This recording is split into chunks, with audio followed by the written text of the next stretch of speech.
அப்போஸ்தலர் 2:24 தேவன் அவருடைய மரண உபாதைகளின்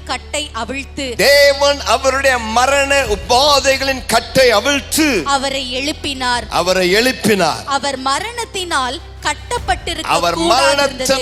கட்டப்பட்டிருக்க கூடாதிருந்தது. உயிர்த்தெழுதலின் வல்லமை என்ன? இயேசு கிறிஸ்துவை மரணம் கட்டி வைக்க முடியவில்லை. மரணம், வியாதி, வேதனை, காயங்கள் இவைகள் எல்லாம் அந்த இயேசுவின் சரீரத்தை கட்டி வைக்க முடியவில்லை. மரண உபாதைகள், அந்த மரண வேதனைகள், உபாதைகளுடைய கட்டை பரிசுத்த ஆவியானவர் அவிழ்த்தார். உயிர்த்தெழுதலின் சத்தியம் என்னவென்று சொன்னால் ரோமர் 8:11 சொல்கிறது, இயேசுவை மரணத்திலிருந்து உயிரோடு எழுப்பினவர் நம்முடைய சரீரத்திலே வாசமாயிருந்தால் சாவுக்கு எதுவான என்னுடைய சரீரத்தையும் உயிர்ப்பிக்க வல்லவராயிருக்கிறார். கர்த்தருக்கு மகிமை உண்டாவதாக.